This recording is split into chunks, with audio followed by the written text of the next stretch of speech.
ठीक है, चलो स्क्रीन तो दिख रही होगी, है ना? Yes ma'am. Yes ma'am. ठीक है। अब देखो यहाँ पे ओशन डिपॉजिट्स में आप हमने बहुत सारे रिवर डिपॉजिट्स पढ़े थे, अब हम यहाँ पे ओशन डिपॉजिट्स पढ़ते हैं। ठीक है, ओशन में तो हमें बहुत सारे मिनरल्स मिलते हैं, तो अब वो मिनरल्स जो हम यहाँ पे डीप सी माइनिंग वगैरह करते हैं, कंट्रीज़ यहाँ पे चाइना, यहाँ पे साउथ चाइना सी के पीछे पड़ा रहता है, तो ओशंस में मिलता क्या है, यहाँ पे कौन से रिसोर्सेज मिलते हैं, ठीक है, और उनके नाम क्या है। तो देखो यहाँ पे दो तरीके के डिपॉजिट्स पाए जाते हैं, एक तो टेरिजीनियस डिपॉजिट्स बोलते हैं और एक हम बोलते हैं पेलेजिक डिपॉजिट्स। एक बीच के होते हैं नेरेटिक, लेकिन उससे हमें ज़्यादा मतलब है नहीं।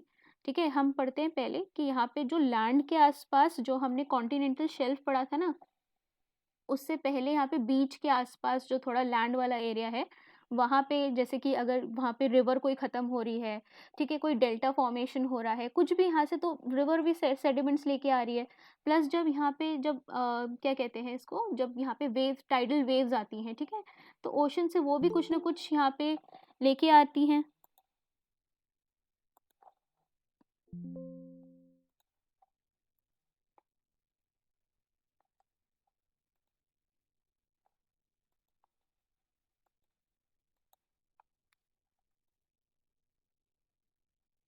एक्सेप्ट नहीं हो रही इसकी रिक्वेस्ट।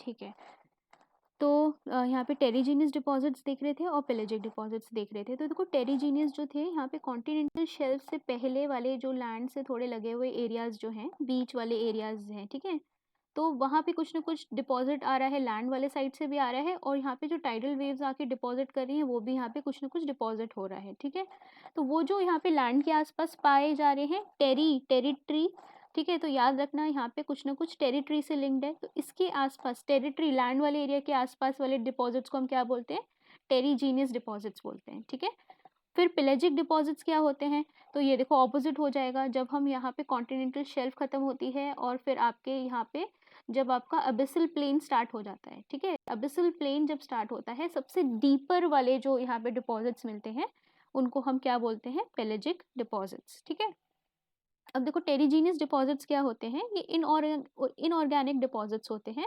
जिसमें इनऑर्गेनिक का मतलब क्या होता है, सबको पता है, केमिस्ट्री में पढ़ा है कि जिसमें कार्बन नहीं होता है, मेटालिक टाइप के होंगे ये। ठीक है, कार्बन नहीं रहेगा, तो यहाँ पे ज़्यादातर आपको इन डिपॉजिट्स में क्या मिलेगा, मेटल टाइप की चीज़ें मिलेंगी। ठीक है, और आपके ऑर्गेनिक मैटर यहाँ पे मिलेगा। ठीक है, the proportion of the organic matter in the form of shells, corals, skeleton. अच्छा, अब ये क्यों मिलेगा हमें टेरिजीनियस डिपॉजिट्स में, ये बहुत ऑब्वियस है, क्योंकि यहाँ पे फाइटोप्लैंक्टन्स वगैरह और ऑर्गेनिक मटेरियल यहाँ पे होंगे, फिशेस होंगी, क्योंकि ये थोड़ा सा यहाँ पे जो आपका सोलर एनर्जी है, वो यहाँ पे ये ऊपर वाला जो सरफेस लेयर थी, वो रिसीव कर रही है। ठीक है, तो यहाँ पे क्या होंगे, बहुत सारे पेड़ पौधे और फिशेस वगैरह होंगी, तो इनका यहाँ पे जो पूरा ऑर्गेनिक मटेरियल जो होगा, वो यहाँ पे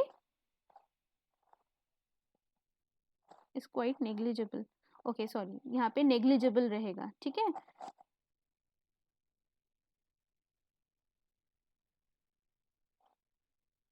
ओके,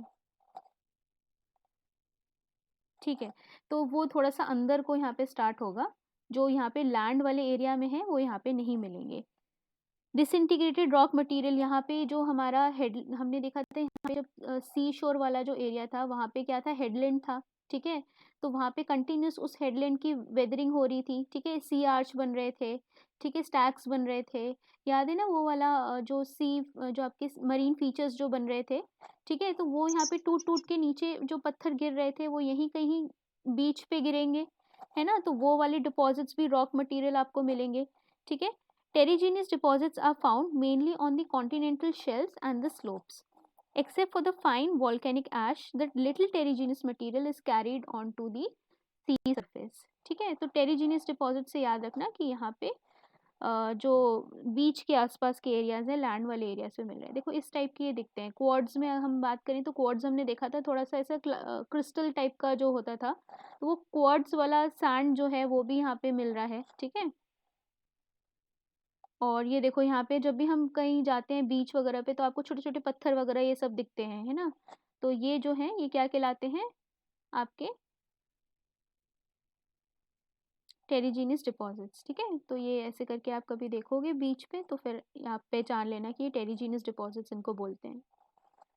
ओके, अब देखो यहाँ पे पेलेजिक डिपॉजिट्स क्या होते हैं। पेलेजिक डिपॉजिट्स जो होते हैं, देखो हमें पता है कि यहाँ पे एबिसल प्लेन काफ़ी सारा 40% ऑफ द एरिया कवर करता था, ठीक है। तो इसी की वजह से यहाँ पे पेलेजिक डिपॉजिट्स हैं वो भी यहाँ पे ज़्यादा रहते हैं, ठीक है। और इसके अंदर क्या रहेंगे, दोनों ऑर्गेनिक मटेरियल रहेंगे और आपके इनऑर्गेनिक मटेरियल्स रहेंगे, ठीक है। और जो ऑर्गेनिक मटेरियल जो रहेगा is in the form of liquid mud, ठीक है। एक लिक्विड मड जैसा क्लेई टाइप का एक यहाँ पे ऊज होगा, ठीक है। तो अगर यहाँ पे एमसीक्यू में ऊज पूछते हैं तो याद रखना एक टाइप की लिक्विड क्ले टाइप की मिट्टी जो रहेगी, ठीक है। जो यहाँ पे शेल्स और स्केलेटन्स वगैरह जो यहाँ पे डिपॉजिट हुए होंगे, ठीक है, जो यहाँ पे पूरे खत्म हो गए होंगे ग्रेविटी की वजह से नीचे गिरते हुए जा रहे हैं, तो उनको हम ऊज कह रहे हैं, ठीक है। Inorganic material is in the form of red clay. तो ऑर्गेनिक मटेरियल हमारा किस फॉर्म में है, ऊज के फॉर्म में है, ठीक है। और इनऑर्गेनिक मटेरियल हमारा किस फॉर्म में मिल रहा है, हमें रेड क्ले के फॉर्म में मिल रहा है यहाँ पे अबीसल प्लेन में, ठीक है, which is of the volcanic origin. The chief constituents of the red clay are silicon and aluminium dioxide, ठीक है। तो रेड है, रेड है इसका मतलब यहाँ पे इसमें क्या प्रेजेंट है, सिलिकन प्रेजेंट है, एल्यूमिनियम डाइऑक्साइड प्रेजेंट है, ठीक है। वैसे भी हमें पता है कि अगर सिलिका जैसी चीज़ें अगर ज़्यादा होती हैं तो वहाँ पे क्या होता है, मेटालिक कंपोनेंट कम होता है और वो लाइट कलर में अपीयर करता है, इसीलिए लाइट कलर में अपीयर करेगा तो ये रेड रेड क्ले जैसा फॉर्म होगा, ठीक है। The red clay is the most widely spread pelagic deposits on the sea floor. तो ये पॉइंट हमें याद रखना है कि पेलाजिक डिपॉजिट्स में जो डीप ओशंस में हमें जो मिल रहा है सबसे ज़्यादा क्वांटिटी में हमें क्या मिल रहा है, रेड क्ले। और रेड क्ले में क्या है, आपका सिलिकन पाया जाता है और अल्यूमिनियम डाइऑक्साइड पाया जाता है, ठीक है। और देखो पैसिफिक फ्लोर में जो है ये सबसे ज़्यादा, क्योंकि पैसिफिक ओशन का एरिया काफ़ी ज़्यादा है ना, तो रेड क्ले जो है सबसे ज़्यादा कहाँ पे मिलेगा, पैसिफिक ओशन में मिलेगा, ठीक है। अब देखो ये जो है ये डीप सी में आपके जो यहाँ पे एबिसल प्लेन्स जो है वहाँ पे देखो ये रेड रेड का आपको यहाँ पे, मतलब इसमें प्रॉपर पिक्चर नहीं है लेकिन आपको दिख जाएगा जब आप गूगल करोगे ना, तो उसमें आपको समझ आ जाएगा रेड क्ले की किस तरीके से दिखती है। फिलहाल ये जो है ये पेलेजिक डिपॉजिट्स हैं, ठीक है। डीप ओशन इस तरीके से दिखता है और इसी के अंदर यहाँ पे आपको रेड क्ले दिखेगी और ऊजेस दिखेंगे, ठीक है। ओके, तो देखो यहाँ पे कहाँ पे ये मिलेगा, जैसे कि अगर यहाँ पे मिड अटलांटिक ओशन जो मिड अटलांटिक रिज है या फिर और कोई यहाँ पे मिड ओशनिक रिज होगी, ठीक है, तो उसके आसपास क्या होगा, कांस्टेंट हमारा लावा जो है यहाँ पे निकलता रहेगा। अब वो लावा निकलने के बाद यहाँ पे ये जो मिनरल्स हैं ये सब निकल के कहीं ना कहीं अक्यूमुलेट होते जाएंगे, तो ये यहाँ पे बेस में ही अक्यूमुलेट होंगे, ठीक है। तो इसका सोर्स जो है यहाँ पे मिड ओशनिक रिज से आ सकता है, ठीक है। यहाँ पे ये पूरा सेटल होते जाएंगे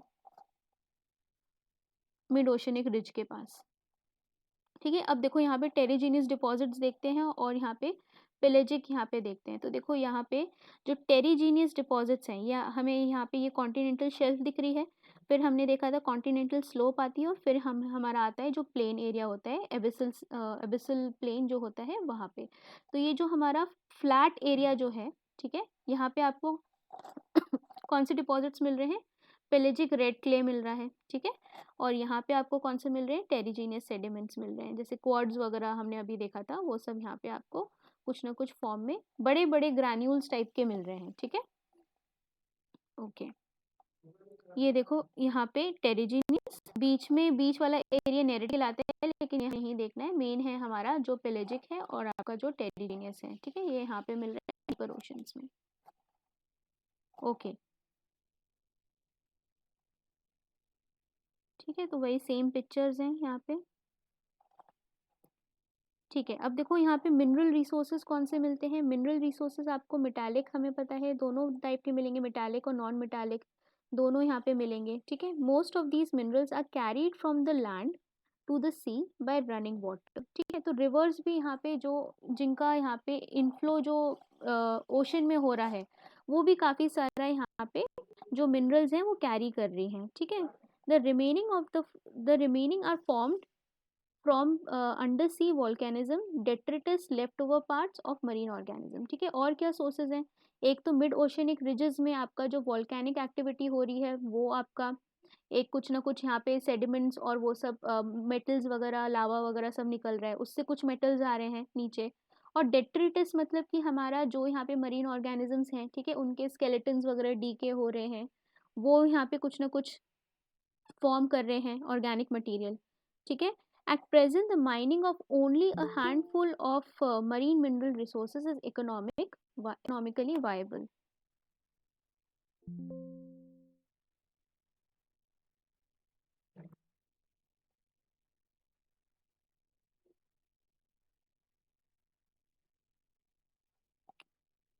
ठीक है, among them are offshore oil and natural gas, extraction of the sodium chloride, salt of magnesium and bromine। ठीक है, तो ये हमारे कुछ ना कुछ थोड़े बहुत सोर्सेज जो रहते हैं वो यहाँ पे हमें मिलते हैं। ओके, ठीक है। अब देखो प्लेसर डिपॉजिट्स हमने पढ़े थे। प्लेसर डिपॉजिट्स क्या होते थे? जो हमारे हेवी एलिमेंट्स जो रहते थे उनको हम क्या कहते थे? उनको हम कहते थे प्लेसर डिपॉजिट्स। तो आपको मरीन में भी यहाँ पे जो वोल्केनिक एक्टिविटी हो रही है, ठीक है, वो उसमें कुछ ना कुछ हैवी मेटल्स होंगे, उनको हम क्या कह रहे हैं? उनको हम कह रहे हैं प्लेसर डिपॉजिट्स। तो placer deposit is an accumulation of the valuable heavy minerals that have been weathered and eroded from the source rocks। ठीक है, तो हेडलैंड से यहाँ पे कुछ ना कुछ आ रहा है, सोर्स आपका आ रहा है, ठीक है, और वॉल्केनिक एक्टिविटी भी नीचे हो रही है, उससे भी यहाँ पे कुछ ना कुछ मेटल्स निकल रहे हैं, लेकिन जो उसमें से हैवी मिनरल्स हैं उनको हम प्लेसर डिपॉजिट्स कह रहे हैं, ठीक है। As a result of the high density, placer minerals accumulate just a few 10 kilometers away from their source rocks। ठीक है, तो यहाँ पे ज़्यादा दूर नहीं, जहाँ पे इनको यहाँ पे वॉल्केनिक एक्टिविटी मिलेगी या फिर यहाँ पे अगर ये ऊपर से आ रहे हैं तो वहाँ उसके आसपास कुछ किलोमीटर के आसपास ये मिल जाते हैं, ठीक है। ओके, अब देखो यहाँ पे इस तरीके के हैवी मेटल्स कौन से होते हैं? कैसराइट होता है, ये याद नहीं रखने हैं, ठीक है, बस जिरकन होता है, क्रोमाइट रख होता है, मोनाजाइट होता है, ठीक है, मोनाजाइट को ही हम यहाँ पे थोरियम बोलते हैं। मैग्नेटाइट होता है, आयरन, ठीक है, आयरन का और गोल्ड एंड डायमंड्स भी मिलते हैं हमें, ठीक है, इन सब के यहाँ पे डिपॉजिट्स मिलते हैं। देखो यहाँ पे ये जो है,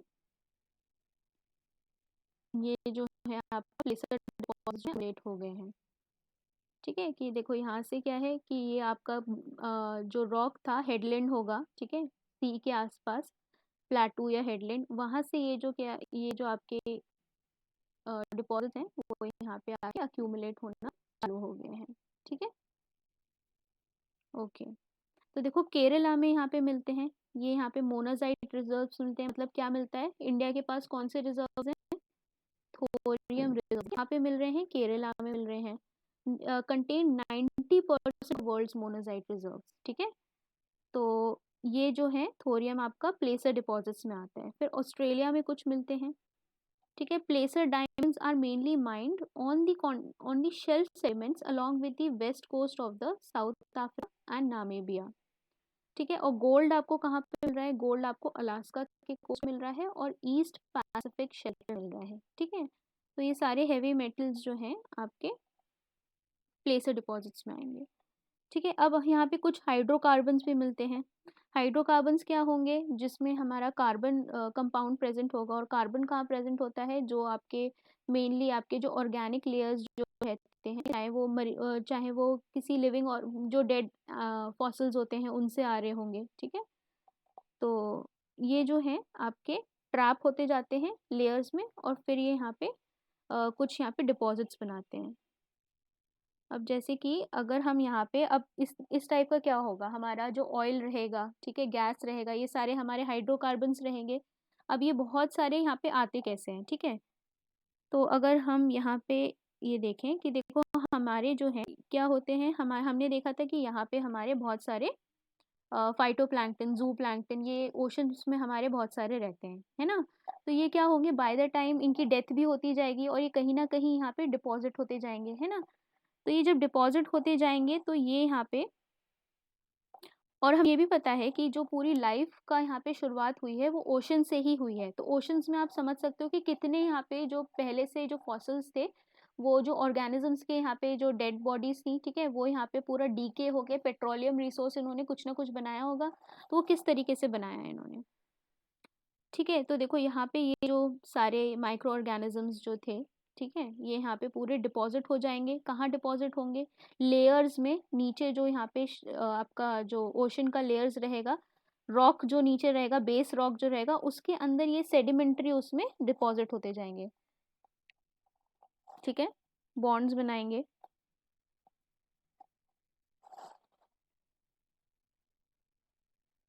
फिर देखो यहाँ पे ये धीरे धीरे धीरे धीरे पूरा ये by the time million of years के बाद यहाँ पे ये पूरे एक्यूमुलेट होते जाएंगे, जो नीचे यहाँ पे लेयर्स थी।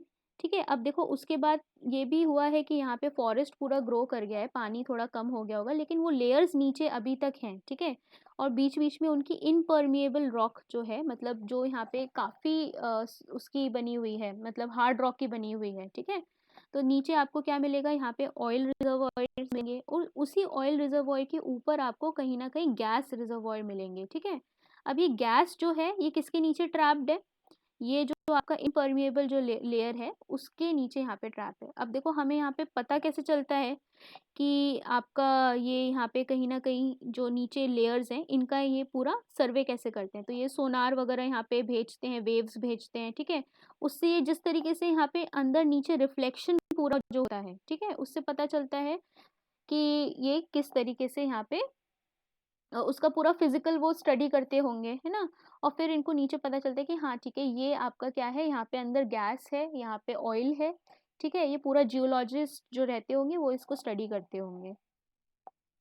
ठीक है, तो इस तरीके से यहाँ पे ये पूरा जो ओवर द टाइम लाखों सालों बाद जो है, ये जो आपके मरीन ऑर्गेनिजम्स हैं, ऑर्गेनिक मटेरियल जो रहता है ये नीचे लेयर्स में ट्रैप हो जाता है। ठीक है, फिर अब इसको जब पता चल जाता है तो उसको यहाँ पे इसकी पूरी माइनिंग करी जाएगी। ठीक है, खैर ये सब बहुत डिफिकल्ट होता है माइन वगैरह करना, क्योंकि जो गैस होती है जैसे कि ये है, ठीक है, अब जैसे यहाँ पे इन लोगों ने यहाँ पे ऑयल एक्सट्रैक्शन वाला लगा दिया। ठीक है, इन्हें पता चल गया कि यहाँ पे आपका क्या प्रेजेंट है, यहाँ पे गैस प्रेजेंट है। अच्छा, अब देखो गैस वहाँ वहीं ज़्यादा इसकी चांसेस रहते हैं जहाँ पे आपका ऑयल रहता है। ठीक है, अब यहाँ पे इसके ऊपर ये हमें पता है कि यहाँ पे इम्परमिएबल लेयर रहेगी, मतलब काफ़ी हार्ड रॉक जो है इसके ऊपर रहेगा, क्योंकि हार्ड रॉक देखो ऊपर इसके रहेगा तभी तो ये गैस जो है ये एस्केप नहीं कर रही है ना। अब इसमें आप जब नीचे जाओगे तो इसको माइनिंग करना बहुत यहाँ पे मुश्किल काम होता है। ठीक है, इसमें बहुत कैपिटल चाहिए होता है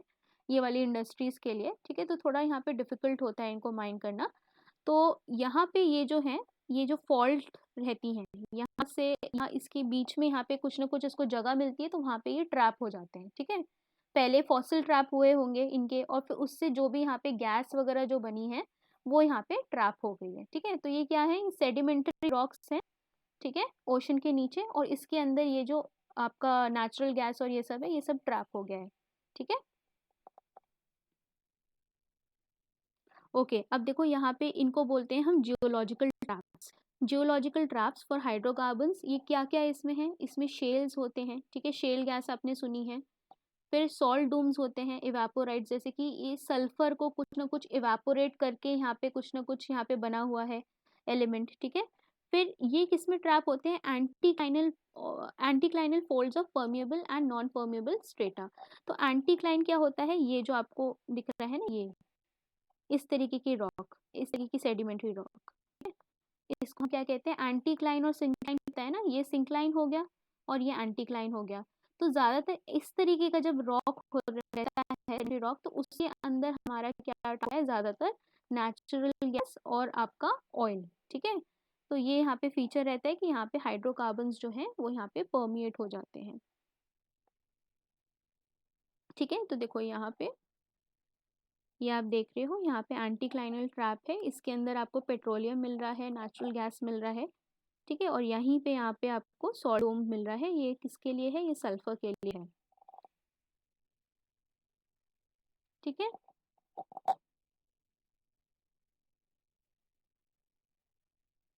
ओके, समझ आ रहा है? Yes, ma'am. ठीक है, okay, the estimated reserves of the oil world wide at the beginning of the 21st century are about 1 trillion barrel. तो हम अब सोचते हैं कि भाई ये इतना सारा जो ऑयल है वो खत्म ही नहीं होता, रोज हम इतने बैरल्स ऑफ ऑयल्स यूज कर लेते हैं, लेकिन ये एटलीस्ट है कितना? तो हमने जो एस्टिमेटेड यहाँ पे जो स्टार्ट स्टार्टिंग में आपने 21st सेंचुरी जो यहाँ पे शुरू हुआ था उसमें 1 ट्रिलियन बैरल्स का ऑयल एस्टिमेट किया गया था कि है। अब उसमें से ओशन में कितना है, उसमें से 252 बिलियन जो है 25% ऑलमोस्ट जो है यहाँ पे समुद्र में लाई करता है, ठीक है। Similarly, the total worldwide resources of the natural gas are estimated at about इतनी cubic feet of which 26% are marine। तो हमारा 25% के ऑलमोस्ट दोनों आपको गैस रिसोर्सेज और आपके जो पेट्रोल वाले रिसोर्सेज हैं, ठीक है, वो आपको यहाँ पे ओशंस में ही मिल रहे हैं, ठीक है। These reserves of the oil and gases are located at the subsurface deposits almost exclusively on the continental shelf। तो इनकी जो यहाँ पे मोस्टली जो यहाँ पे सारे मिनरल्स जो हैं, ठीक है, वो कॉन्टिनेंटल शेल्फ के आसपास ही मिल रहे हैं। ये चाहे ऑयल के हो चाहे गैस के हो, ठीक है, बहुत ज़्यादा नीचे नहीं है चीज़ें, ठीक है, साइड में ही आपके जो कॉन्टिनेंटल शेल्फ है ना, वहीं पे ये जो चीज़ें हैं अक्यूमुलेट कर रही हैं, ठीक है। The abyssal plain probably contain the insufficient thickness of the sediments less than 1 kilometer to yield the hydrocarbon accumulation। देखो, अब एक चीज़ यहाँ पे नोट करने वाली है कि यहाँ पे अगर आपको जो ऑयल और गैस को ट्रैप करना है उसके लिए आपको सेडिमेंट्री लेयर्स चाहिए, वो भी आपको एंटीक्लाइन वाली सेडिमेंट्री लेयर्स चाहिए। तो यहाँ पे ये जो लेयर्स आप मिलेंगी वो ऑब्वियसली आपको कॉन्टिनेंट जहाँ पे रहेगा, कॉन्टिनेंटल क्रस्ट वाला जो एरिया रहेगा वही कंटिन्यूएशन में जब जा रहा होगा नीचे, चाहे वो क्या हो रहा होगा, यहाँ पे सबमर्ज हो रहा होगा, ठीक है, सबडक्ट हो रही होगी लेयर। तो ये जो है जहाँ पे कॉन्टिनेंट वाला थोड़ा सा पतली वाला एरिया जो है, ठीक है, ज़्यादा होना चाहिए थोड़ा सा ताकि लेयर्स इसमें हो, वहीं पे ये एक्यूमुलेट करेगी, ठीक है। अब ओशन वाली क्रस्ट तो थोड़ी पतली होती है ना, वहाँ पे ये एक्यूमुलेट नहीं हो पाएगा। तो अगर हम यहाँ पे बात करेंगे कि डीपर वाले एबिसल प्लेन में आपको यहाँ पे हाइड्रोकार्बन्स मिलेंगे, तो यहाँ वहाँ पे थोड़ी कम पॉसिबिलिटी रहती है क्योंकि वो थोड़ी सी लेयर जो रहती है वो पतली लेयर रहती है, ठीक है। और देखो वहाँ पे अगर होती भी, इन केस होती भी, तो वहाँ पे माइनिंग करना बड़ा मुश्किल होता, ठीक है। आप ऑयल वेल कैसे लगाते हैं वहाँ पे, बहुत मुश्किल होता, आपको बहुत कैपिटल की ज़रूरत होती है। अभी तो फिलहाल यहीं पे शेल्फ के आसपास ही अगर ये रिसोर्सेज हैं तो वहीं पे माइनिंग करना बहुत मुश्किल होता है। Of the 25 large offshore production fields 8 are in Persian Gulf, ठीक है, and 8 other are in North Sea. तो नॉर्थ सी में भी आपको रिसोर्सेज मिल रहे हैं हाइड्रोकार्बन्स के, और यहाँ पे शैलो डेप्थ में जो है, मतलब यहाँ पे थोड़ा सा माइनिंग ईजी रहेगी नॉर्थ सी में अगर हम माइनिंग करेंगे। तो पर्शियन गल्फ में मिल रहा है और आपको नॉर्थ सी में मिल रहा है। The remaining ones are located in the Gulf of Mexico, East Asia, South China Sea, ठीक है। तो देखो साउथ चाइना सी और ईस्ट एशिया वाले साइड पे भी आपको बहुत सारे पेट्रोल के रिजर्व्स मिलेंगे, ठीक है। तो यहाँ पे चाइना का यहाँ पे बहुत मेन इंटरेस्ट रहता है, यहाँ पे हाइड्रोकार्बन्स बहुत ज़्यादा पाए जाते हैं, ठीक है, इसीलिए वो यहाँ पे उसको क्लेम करने के लिए कोशिश करते हैं कि अगर वो एरिया हमें मिल जाएगा तो हमें बहुत सारे एनर्जी के रिसोर्सेज हमें मिल जाएंगे। फिर इंडिया में कहाँ मिलता है, वेस्टर्न कोस्ट में, ठीक है, वेस्टर्न कोस्ट वाले साइड पे आपको जो है यहाँ पे रिजर्व्स मिलते हैं हाइड्रोकार्बन्स के, ठीक है। तो याद रखना ईस्टर्न साइड में नहीं मिल रहे हैं, वेस्टर्न साइड में मिल रहे हैं, ओके। फिर अब देखो महाराष्ट्र वाला कोस्ट जो है यहाँ पे आपको ऑयल के जो रिजर्व्स हैं वो यहाँ पे आपको मिलने की पॉसिबिलिटी है, लेकिन यहाँ पे आपको पैसा बहुत लगाना पड़ेगा, ठीक है, उसको यहाँ पे माइनिंग करने के लिए। तो गवर्नमेंट जो है यहाँ पे पीपीपी पार्टनरशिप देखती है कि कोई प्राइवेट सेक्टर आके यहाँ पे इन्वेस्ट करे। तो यहाँ पे रिलायंस वगैरह वो लोग कर रहे हैं ना, यहाँ पे उन्होंने खरीद लिया था ये पूरा, ये वाला कोस्ट में जो माइनिंग वाला एरिया है, तो वो उनके यहाँ पे माइनिंग रिफाइनरीज वगैरह हैं, ठीक है। अब देखो चैलेंजेस क्या होते हैं, ऑब्वियसली चैलेंजेस यही रहेंगे कि ये इकोनॉमिकली वायबल नहीं होता है, बहुत यहाँ पे कैपिटल लगाना पड़ता है। और पता चले जब आपने माइनिंग किया और माइनिंग करने के बाद जो वो गैस था, ठीक है, वो गैस यहाँ से एस्केप कर गया या फिर कुछ भी हो गया, बहुत डिफिकल्ट होता है। जब तक आप एंड में इसको एक्सट्रैक्ट करना शुरू करोगे ना ऑयल को या गैस को, तो लास्ट तक भी खतरा रहता है कि आपका पूरा ये जो आपने सेटअप किया है ये पूरा फेल हो जाए, कि आपको कुछ मिले ही ना, है ना। तो थोड़ा सा इकोनॉमिकली यहाँ पे अनवाइबल रहता है, इसीलिए यहाँ पे कम इन्वेस्टमेंट रहता है। Okay, gas and oil exploration increases the risk of the marine pollution. तो मरीन पॉल्यूशन की वजह से यहाँ पे ऑयल स्पिल, अगर ये देखो ये पानी में अगर ये ऑयल जो है गलत फ्रैक्चरिंग कर दी इन्होंने, ठीक है, तो यहाँ पे क्या होगा, किसी किसी फॉल्ट से क्या होगा, ये जो ऑयल हमारा जो नीचे बैठा हुआ था, ये जो यहाँ पे पेट्रोलियम बैठा हुआ है, ठीक है, अगर कहीं गलत फ्रैक्चरिंग हो गई, मतलब गलत तरीके से ये टूट गया, नीचे कहीं प्रेशर पड़ा, कोई फ्रैक्चरिंग हो गई, तो ये जो पेट्रोलियम है ये यहाँ पे पूरे ओशन स्पिल हो सकता है ना। तो ये एक खतरा रहता है इसको माइनिंग करने में। ठीक है, इतना समझ आया? Yes ma'am. ठीक है, अब देखो हम देखते हैं। Yes ma'am. Okay good. अब हम डीप डीप सी फ्लोर वाले हम यहाँ पे पॉलीमेटालिक नोड्यूल्स देखते हैं। सबने यहाँ पे कुछ ना कुछ न्यूज़ में सुना होगा पॉलीमेटालिक नोड्यूल्स। और हम अभी कुछ दिन पहले बात कर रहे थे कि इंडिया एक्सक्लूसिव इकोनॉमिक जोन की बात कर रहे थे। एक्सक्लूसिव इकोनॉमिक जोन की जरूरत पड़ती है, इन्हीं सब रिसोर्सेज को निकालने की ज़रूरत पड़ती है, ठीक है। अगर इंडिया का एक्सक्लूसिव इकोनॉमिक जोन है तो वहाँ पे इंडिया ही यहाँ पे अपनी सी बेड से जाके माइनिंग कर सकता है, और कोई कंट्री यहाँ पे माइनिंग नहीं कर सकती। तो ये इसीलिए इम्पॉर्टेंट रहते हैं, ठीक है। अब देखो यहाँ पे डीप सी में हमें क्या क्या एक्सक्यूज मी मिलता है। मैम। हाँ जी बेबी। सॉरी मैम, जैसे कि इंडिया का जो एक्सक्लूसिव इकोनॉमिक जोन के अंदर जो हम्म। श्रीलंका है वो दूसरी कंट्री है, हम्म। और वो भी हमारे इस जोन में आ जाती है, तो दोनों कंट्री किस तरह से मतलब अपने जो ओशन का जितना भी मिनरल्स है वो शेयर करती है क्या? शेयर नहीं करती। एक्सक्लूसिव इकोनॉमिक जोन होता है, बॉर्डर्स डिसाइडेड रहते हैं कि इस एरिया आपका आपका एक्सक्लूसिव का मतलब क्या होता है, जो सिर्फ आपके पास है, वो किसी और के पास नहीं है, ठीक है। तो एक्सक्लूसिव इकोनॉमिक जोन जो है वो डिवाइडेड रहते हैं कि ये जो बॉर्डर है ये हमारा, इसमें से हम ही जो है हम ही सिर्फ निकाल सकते हैं, माइनिंग कर सकते हैं, और कोई कंट्री नहीं कर सकती। अगर किसी और कंट्री को आए तो उसको परमिशन लेनी होगी। मैम जैसे 12 नॉटिकल्स माइन जो है उसके हम्म। अंदर जैसे श्रीलंका भी हमारा आ जाता है ना? नहीं नहीं नहीं, वो तो हमारी डोमेस्टिक बाउंड्री हो गई ना। ये 12 नॉटिकल माइल्स हुआ, फिर 12 नॉटिकल माइल्स हुआ, ठीक है। और यहाँ से आपका क्या शुरू हो गया, यहाँ से बेस लाइन से नीचे आपका शुरू हो गया 200 नॉटिकल माइल वाला EEZ, यहाँ इसके बाद ठीक है, शुरू हो गया ये 200 नॉटिकल माइल्स तक एक्सटेंड करेगा। तो यहाँ पे इंटरनेशनल पानी अभी नहीं शुरू हुआ है, यहाँ पे आने की परमिशन है लेकिन माइनिंग नहीं है। ये इकोनॉमिक जोन जो है एक्सक्लूसिव उसी कंट्री का है जिससे यहाँ पे ये शोर लगा हुआ है, ठीक है।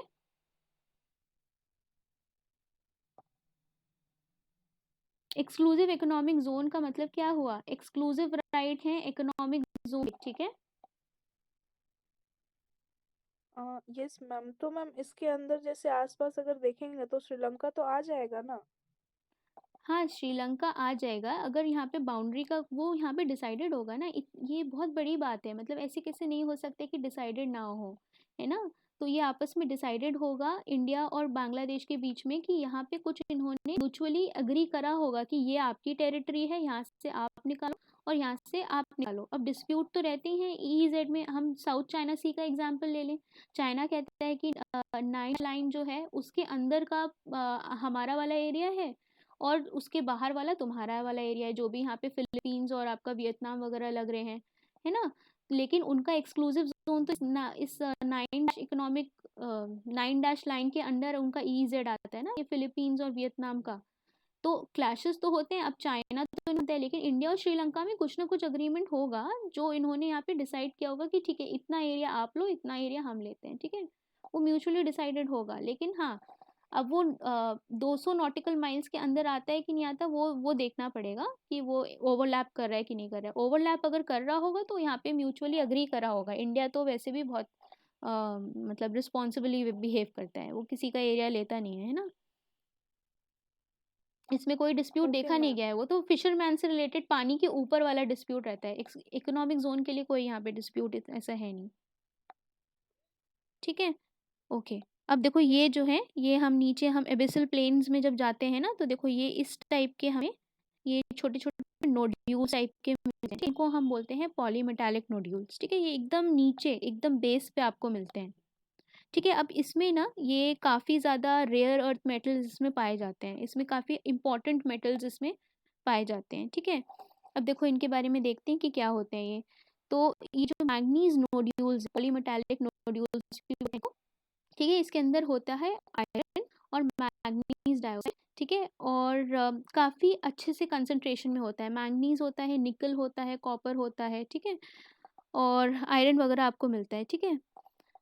सो ये जो है आपको ये सब यहाँ पे मिलते हैं, कहाँ पे, यूएस में मिल रहे हैं, मेडागास्कर में मिल रहे हैं, ब्राज़ील में मिल रहे हैं, अंटार्कटिका, हर जगह पे ये ऑलमोस्ट पाए जा रहे हैं, ठीक है। अब देखो कहीं कहीं ये शैलो वाटर्स में भी मिल रहे हैं। पापुआ न्यू गिनिया जो कंट्री है वहाँ पे ये जो नोड्यूल्स हैं यहाँ पे अबिसल प्लेन की वाटर्स में मिल रहे हैं, ठीक है।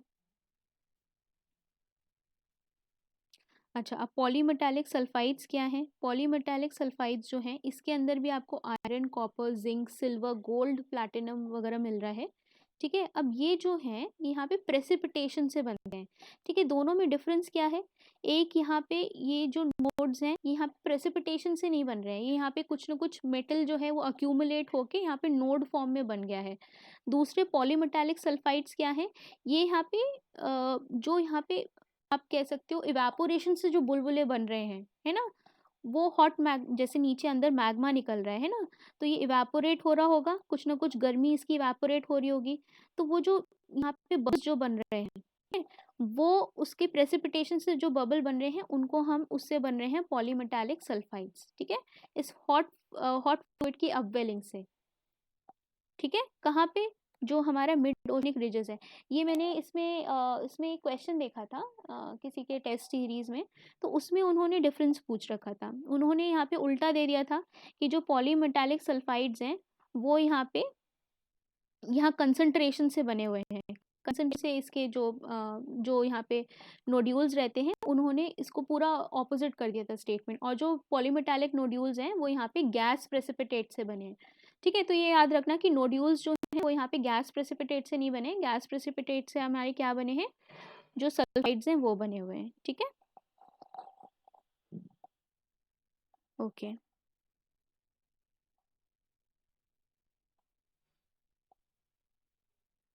ठीक है।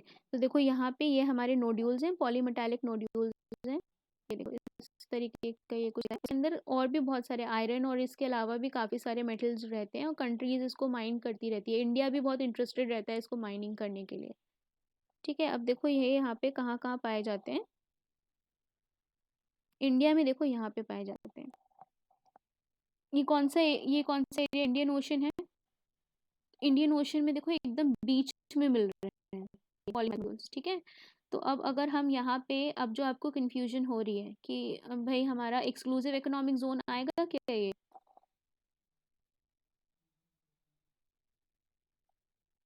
बताओ। जो हमारा 200 नॉटिकल माइल है वो तो यहीं खत्म हो जाएगा, ये वाला एरिया है ना, तो एक्सक्लूसिव इकोनॉमिक जोन बाहर आएगा ये वाला एरिया। और अब यहाँ पे इंडिया को अगर माइनिंग करनी है, यहाँ यहाँ के उन्हें पॉलीमेटालिक नोड्यूल्स निकालने हैं, तो उन्हें किससे परमिशन लेनी पड़ेगी?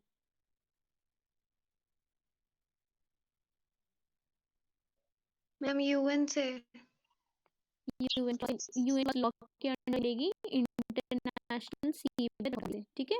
और वो पास इंडिया ने ली भी थी, इंडिया के पास परमिशन है कि वो यहाँ वाले जो पॉलीमेटालिक नोड्यूल्स जो प्रेजेंट हैं इनकी माइनिंग कर सकता है, ठीक है। तो आईएसए ने परमिट था यहाँ पे। अब ये समझ आया ना कि यहाँ पे देखो एक्सक्लूसिव इकोनॉमिक जोन से अगर आप अपनी कंट्री बाहर जाते हो तो आपको इंटरनेशनल वाटर्स में आ जाते हो, पहली बात। और इंटरनेशनल वाटर के लिए कौन सा लॉ अप्लाई होता है? यूएन क्लॉज अप्लाई होता है, और यूएन क्लॉज के अंदर जो आईएसए जो रहेगा वो यहाँ पे परमिट करेगा, ठीक है, कि आपको यहाँ पे कुछ भी इकोनॉमिक बेनिफिट चाहिए इंटरनेशनल वाटर्स में, तो क्योंकि ये इंटरनेशनल पानी आ जाता है ना, किसी कंट्री की यहाँ पे मैम वो नहीं है। हम्म। मैम ये क्वेश्चन है कि इंटरनेशनल वाटर में जो भी मिनरल्स हमें एक्सट्रैक्ट करने होते हैं माइनिंग करने के लिए, तो वो तो कोई भी कंट्री यूएन से परमिशन ले सकती है। हम्म, कोई भी ले सकती है। तो ये जो इंडिया के सामने वाला और इसके बगल में भी जो दिख रहा है, तो जैसे ऑस्ट्रेलिया हो गया, फिर और भी अदर कंट्रीज इसके लिए पार्टिसिपेट तो कर सकती है। बिल्कुल कर सकती है, उसमें अगर यहाँ पे आईएसए अलाउ कर दे तो यहाँ पे कर सकती है, ओके मैम। ठीक है। और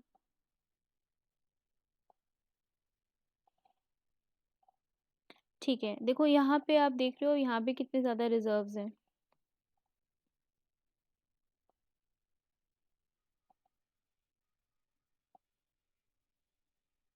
ठीक है, तो ये नीचे आपके पॉलीमेटालिक नोड्यूल्स यहाँ पे नीचे बहुत नीचे हैं ये, ठीक है, इस तरीके के दिखते हैं और यहाँ पे जाके ये लोग माइनिंग करते हैं।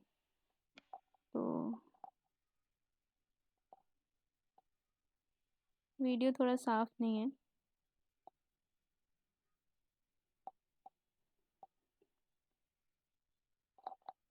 ठीक है, तो यही सब इसमें दिखा रखा है कि आपका नोड्यूल्स वगैरह किस तरीके से। खैर ये थोड़ा विजुअलाइज करने के लिए मैंने ये थोड़ा सा वीडियो दिखाया ताकि आप लोग को थोड़ा सा विजुअली याद हो जाए कि किस तरीके की ये चीज़ें होती हैं, और जब क्वेश्चंस करो तो आपको थोड़ा सा नाम ऐसे नोड्यूल्स वाला ऐसे थोड़ा सा और ऑड ना लगे।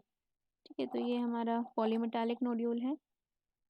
ठीक है, अब देखो हम बात करते हैं अपने एरिया वाले की। ठीक है, तो यहाँ पे मैंगनीज मैम नोड्यूल्स, हाँ जी। सॉरी मैम, इससे थोड़ा सा हटके एक सवाल है मैम। हम्म मैम हमारे यहाँ एक नदी बहती है जिसे स्वर्ण रेखा नदी बोलते हैं। तो हम्म। वो जैसे वो कहा जाता है उससे मतलब बहुत सारा सोना मतलब हाँ सोने के हाँ, जो पार्टिकल्स होते हैं ना वो डायरेक्ट और उससे मिल जा रहा है। तो आज बिल्कुल। तक वो पता नहीं चल पा रहा है कि वो कहाँ से आ रहा है वो, और वो ऐसे ही जो बालू है उसमें मिल जा रही है। हम्म इस ना तो कोई परफेक्ट टेक्नोलॉजी है कि उसको एक्सट्रैक्ट किया जा सके, और पता नहीं चल पा रहा है कि उसका ओरिजिन कहाँ से हो रहा है।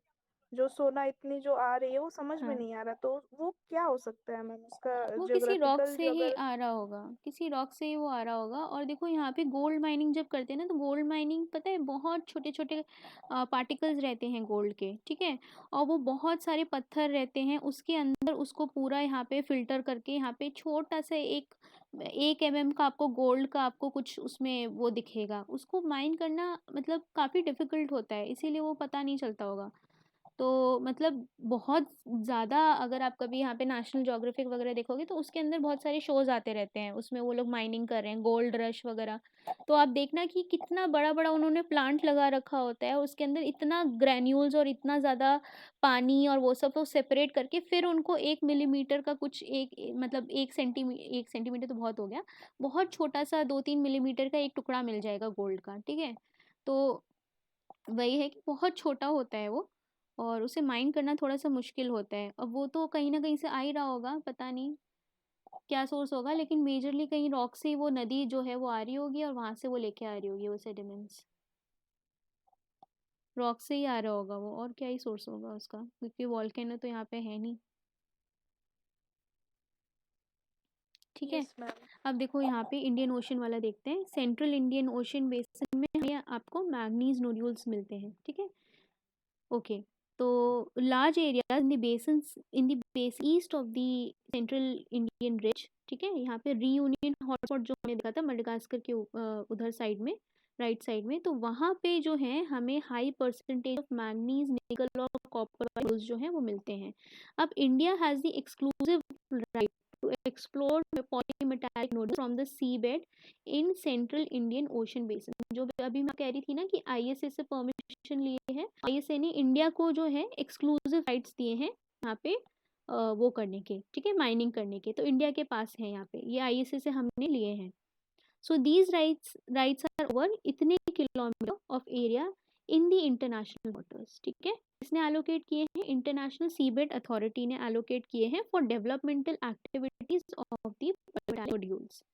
ठीक है, तो हम यहाँ पे बिल्कुल लीगली माइनिंग कर रहे हैं, हमें इंटरनेशनल इंस्टीट्यूशन की भी यहाँ पे पूरी अथॉरिटी प्रोवाइड करी गई है, इतने एरिया के अंडर में इनको एक्सट्रैक्ट कर सकते हैं।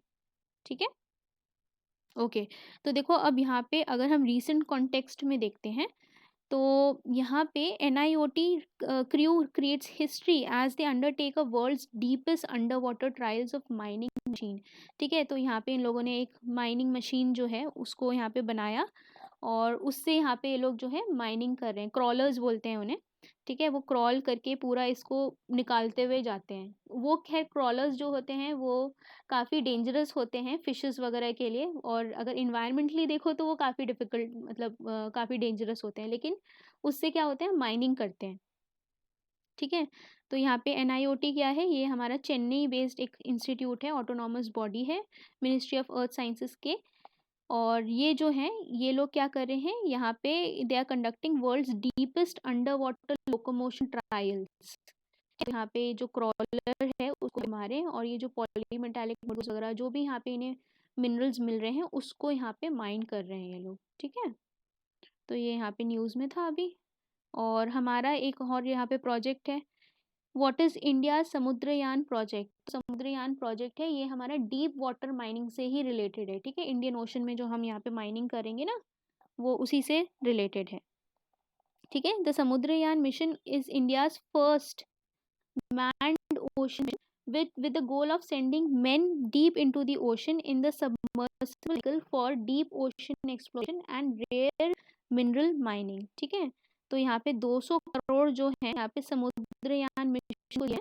ठीक है, और यहाँ पे 3 लोगों को यहाँ पे भेजा जाएगा, कहाँ पे, 6000 मीटर की डेप्थ पे। ठीक है, और in the sea in a manned submersible vehicle Matsya करके, मत्स्य 6000। तो अगर यहाँ पे क्वेश्चन में कभी आएगा मत्स्य 6000 क्या है, तो ये हमारा डीप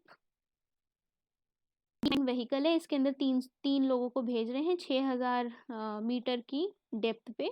और ये यहाँ पे जो अंडर वाटर स्टडीज हैं वो यहाँ पे करी जाएंगी। ठीक है, जो भी आपको मिनरल्स यहाँ पे मिल रहे हैं, अंदर क्या क्या मिनरल्स हैं इंडियन ओशन में, और तो ये वहाँ पे स्टडी करेंगे। ठीक है, कहाँ पे करेंगे, NIOT जो अभी आपको मैंने बताया ना, वहीं पे ये स्टडी होगी। ठीक है, तो इंडिया इस तरीके से अभी पूरा एक्सप्लोर कर रहा है। ओके, अब देखो ये आपको दिख रहा है ना, ये हमारा क्या है, ये एक्सक्लूसिव इकोनॉमिक जोन है कंट्रीज का। इसके अलावा ये जो एरियाज हैं ये क्या है, इंटरनेशनल वाटर्स। तो इंडिया का देखो कहाँ पे, ये लक्षद्वीप जो है यहाँ पे, लक्षद्वीप सी के पास, फिर यहाँ पे अरेबियन, ये पूरा यहाँ पे एक्सक्लूसिव इकोनॉमिक जोन है। ये श्रीलंका ने आपस में कुछ ना कुछ यहाँ पे शेयर किया होगा। ठीक है, तो ये हमारा जहाँ पे है, ये वाला है जहाँ पे हमें पॉलीमेटालिक नोड्यूल्स हैं और हमें एक्सक्लूसिव यहाँ पे परमिशन हुई है, ये वाला एरिया। ठीक है, इंटरनेशनल वाटर्स में। तो देख लो ये कंट्रीज के क्या है, EEZ जोन्स हैं। ठीक है, आसपास ही है, कॉन्टिनेंटल शेल्स के आसपास। ठीक है, समझ आ गया इसमें किस तरीके से है ये पूरा। Yes, ma'am. ठीक है, देखो यही वही है, यहाँ पे पूरे नोड्यूल्स हैं और आपके जो सल्फाइड्स हैं इस जगह पे मिल रहे हैं। ठीक है, सल्फाइड्स आपके किस जगह पे मिल रहे हैं, सल्फाइड्स आपके मिल रहे हैं जहाँ पे आपकी प्लेट्स जो हैं वो टकरा रही हैं। ठीक है, जो हमारा ये रिंग ऑफ फायर वाला एरिया है, ठीक है, वहाँ पे मिल रहे हैं ज़्यादातर आपको पॉलीमेटालिक सल्फाइड्स, वेंट्स। ऑब्वियसली वहीं पे मिलेंगे जहाँ पे क्या होगा, वो गैसेस निकल रही होंगी, है ना। तो गैसेस कहाँ से निकलेंगी, जहाँ वॉल्केनो आसपास रहेगा, तो वॉल्केनो के आसपास हमें ये पॉलीमेटालिक सल्फाइड्स मिल रहे हैं। ठीक है, ओके। अब देखो चैलेंजेस क्या आते हैं, चैलेंजेस हैं हमारे कि difficulty and expense of developing and operating the mining technology that could economically remove the nodules from the depth of 5 और किलोमीटर। ठीक है, तो 5 से 6 किलोमीटर की गहराई में भी हमें बहुत मुश्किल होती है नीचे जाने में। और continuing availability of the key minerals from the land based resources like nickel at the market prices। ठीक है, तो ये जो है आपका मिनरल्स जो हैं इनकी कंटिन्यूइंग अवेलेबिलिटी ऑफ दी की minerals from the land based, जैसे निकल हमें लैंड से भी मिल जाता है, तो उसकी माइनिंग की हमें क्या ही ज़रूरत है। ठीक है, तो एक वो रीज़न है। और mining is not economically viable, ये हमने पहले भी देखा कि इकोनॉमिकली वाइबल नहीं होती है। अब देखो यहाँ पे मीथेन के डिपॉजिट्स कहाँ मिलते हैं, इनको हम बोलते हैं गैस हाइड्रेट्स। ठीक है, gas hydrates is the icy crystalline compound located at the great ocean depths. तो मीथेन हमें कहाँ मिल रहा है, नीचे काफ़ी डेप्थ में मिल रहा है, और शैलो पोलर वाटर जो है वो हमें शैलो डेप्थ में मिल रहा है। ठीक है, okay. At great ocean depths due to the cold temperature and high ocean pressure hydrates in solid.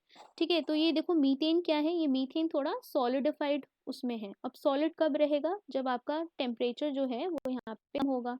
तो हमें पता है कि थर्मोक्लाइन स्टार्ट हो जाता है ना, थर्मोक्लाइन स्टार्ट हो जाता है आफ्टर 1000 मीटर। तो फिर आपको क्या है, ये जो गैस होगी गैस जो है, मीथेन गैस जो है वो सॉलिडिफाई हो गई है, और इसीलिए यहाँ पे इसको आपको यहाँ पे सॉलिड फॉर्म में जो है इसको आप निकाल सकते हो, ठीक है। और प्लस अगर हम यहाँ पे ऊपर पोलर रीजन जाएंगे तो पोलर रीजन्स पे तो ठंडक ही रहती है, तो वहाँ पे थोड़ा सा शैलो एरिया में आपको मिल जाएगा, थर्मोक्लाइन तक नहीं जाना पड़ेगा, थर्मोक्लाइन वाला टेम्परेचर जो है वो ऊपर ही मिल जाएगा, ठीक है। तो ये मीथेन डिपॉजिट्स हैं, ये आपको मिल रहे हैं। The source of the dissolve gas is in form of the is from the breakdown of organic material trapped within the marine sediments, ठीक है। फिर इसमें है कि on dissociation at standard atmospheric pressure the gas hydrate yield approximately 164 times its own volume of methane gas, ठीक है। तो ये काफ़ी कंडेंस्ड होते हैं, ठीक है, तो काफ़ी कंडेंस होके बने होते हैं, तो इसमें जो वॉल्यूम है वो काफ़ी ज़्यादा रहता है, ठीक है। और ऑब्वियसली सॉलिड फॉर्म में रहेंगे तो मॉलिक्यूल्स पास रहेंगे, तो आप समझ सकते हो कि ये जो होंगे वो काफ़ी कंडेंस्ड फॉर्म में मीथेन गैस जो है वो आपको मिल रही है। फिर gas hydrates are estimated to hold many times more methane than presently existed in the atmosphere. अब एटमॉस्फेयर में तो इनके मॉलिक्यूल्स दूर दूर रहेंगे, तो काफ़ी यहाँ पे क्या कहते हैं, इसका वॉल्यूम कम रहेगा, लेकिन सॉलिड फॉर्म में आपको छोटे से एरिया में ही काफ़ी आपको मिल रहा है। The gas hydrates are known from the Atlantic and Pacific margins of both North and South America, especially at the equatorial latitudes. तो आपको यहाँ पे कहाँ पे मिल रहे हैं, ज़्यादातर ये इक्वेटोरियल लैटिट्यूड्स पे मिल रहे हैं, अटलांटिक और पैसिफिक मार्जिन्स पे, ठीक है। ओके, देखो यहाँ पे ये आपके मीथेन गैस जो है ट्रैप्ड है, ठीक है। तो यहाँ पे बीच बीच में जो आपके मीथेन गैस हैं वो यहाँ पे ट्रैप हो गए हैं रॉक्स में, ठीक है। यहाँ पे देखो पोलर पोलर रीजन में अगर हम जाएंगे तो ये हमें थोड़ा ऊपर मिल रहे हैं, और अगर हम यहाँ पे इक्वेटोरियल रीजन में जाएंगे तो हमें थोड़ा सा नीचे डेप्थ में मिल रहे हैं, ठीक है। जैसे ही पानी ये ठंडा थोड़ा सा हो गया है, इसके आसपास जो यहाँ पे क्या कहते हैं कॉन्टिनेंटल एरिया जो रहेगा उसमें यहाँ पे ये ट्रैप हो गया है, ठीक है। समझ आ रहा है, ये यहाँ पे देखो थर्मोडायनामिक्स के बाद यहाँ पे शो है।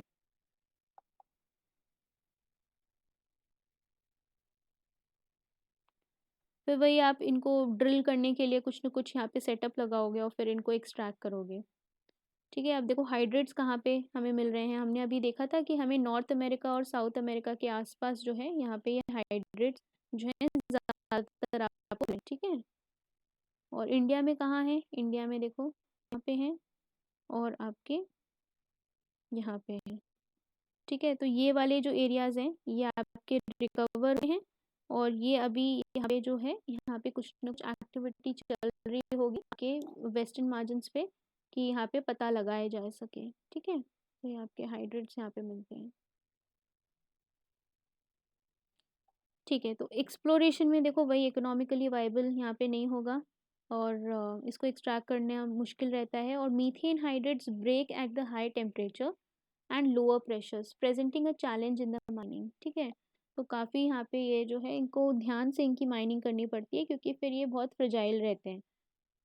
और methane is a greenhouse gas that traps 20 times more proficiently than carbon dioxide. तो ये ग्रीन हाउस गैस रहती है, ठीक है। अगर आप इसको बाहर लेके आओगे तो यहाँ पे क्या होगा कि ग्लोबल वार्मिंग की प्रॉब्लम यहाँ पे हो सकती है, ठीक है। Gas hydrates reservoir are extremely sensitive to the climate change, they can catastrophically accentuate the global warming by releasing the methane. वही है कि अगर ये मीथेन यहाँ पे थोड़ा सा भी इस पे ये अगर गैशियस फॉर्म में आ गया तो फिर ये एटमॉस्फेयर में रिलीज हो जाएगा, और एटमॉस्फेयर से आप कैसे ही कलेक्ट करोगे, सॉलिड फॉर्म में तो फिर भी कलेक्ट कर पा रहे हो, एटमॉस्फेरिक फॉर्म में तो फिर ये जब फैल गया तो यहाँ पे ग्लोबल वार्मिंग जो टेम्परेचर है वो यहाँ पे काफ़ी बढ़ जाएगा, ठीक है। अब gas hydrate break into the smaller pieces and float upwards.